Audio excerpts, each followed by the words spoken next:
Let's talk about the court case last week. Of course, Prince Harry gave evidence last week in his high-profile case accusing Associated Newspapers Limited, ANL, publisher of Daily Mail and Mail on Sunday, of unlawfully gathering information relating to their private lives, and a claim, of course, that the publisher denies. Josh, you were inside the courtroom when Harry became emotional. Can you take us inside? What was that like? Yes, I didn't actually realise how softly spoken Harry was. At times, all of us in the public gallery, all the journalists, reporters there, actually at times struggled to hear Prince Harry at times because he was speaking quite quietly and the microphones weren't necessarily the best. But yes, what I would say is my first assessment of it, he was very much angry, very much frustrated. The judge intervened 3 times during his testimony, the judge saying a number of times that the judge was trying to be quite nice to Harry. The judge said, I see this on the stand all the time. Witnesses feel like they have to make a point or argue or whatever. You do not have to do that. Please just answer the questions, because Harry was trying to make these big points about how it affected his life, and he was trying to almost argue against the barrister from Associated Newspapers when putting a question to him. At times, Harry was like, "Well, I dispute the facts of this question," and was trying to almost argue back against the barrister. So he appeared very much frustrated, very much angry. But the testimony was contradictory, because on one hand, he was saying how, oh, it's not possible. My inner circle wouldn't leak to the press. They know journalists. They know who's who. They wouldn't leak. But then on the other hand, he was also saying things of, well, my circle of trust and my circle of knowledge was decreasing. And if I did get suspicious, I would cut people off. So the testimony at times appeared quite contradictory in that way. When he got emotional, that was very much towards the end of the testimony, because these are historic allegations going back to the late 90s to the early 2010s with some of these articles.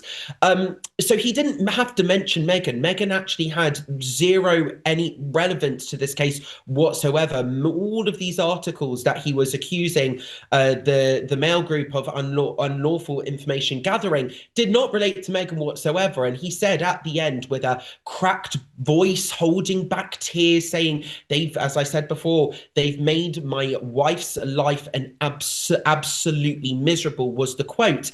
And again, this was kind of, I don't want to say his crusade. Well, I think I did earlier in the program, but he was very much kind of hammering home the point of a dislike of the press, of the tabloid press, going on and on and on, again with this contradictory information. But there was one point as well which was very interesting, because there was one article that the Mail printed about a rumoured love interest, the TV presenter in the UK called Natalie Pinkham.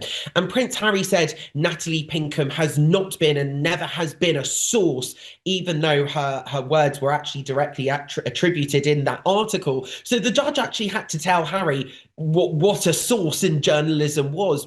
It's not just people behind the scenes necessarily leaking information. You know, if a journalist phones up a person and asks for a quote and they give a quote, that is effectively a source, something which Prince Harry might not have necessarily have been aware of, it seems to be. So it was absolutely riveting testimony. I would say definitely dramatic, definitely contradictory.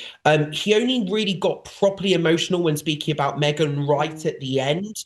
But there was quite a lot of revelation. So he didn't deny using a social media platform, Facebook. However, he did deny using the name Mr. Mischief, which was quite entertaining in the courtroom. And at the beginning, there was a bit of a hoo-ha, a bit of confusion over how he was going to be referred to, whether they referred to him as His Royal Highness. Of course, that HRH title should remain inactive, as he's not a working member of the royal family. So that was the kind of deal that was struck with Her Late Majesty the Queen. So it was very interesting, very riveting, very much Harry on his campaign against the tabloid press, using the buzzwords. He wasn't afraid to use the buzzwords, and I quote, I just want responsibility and accountability. That's what he was saying. But then, of course, the British tabloid press, we can go on and on, but of course, they are regulated by the Independent Press Standards Organisation. There is the Ipso Editors Code where they don't print certain things. They're not allowed to print certain things and risk fines if they do.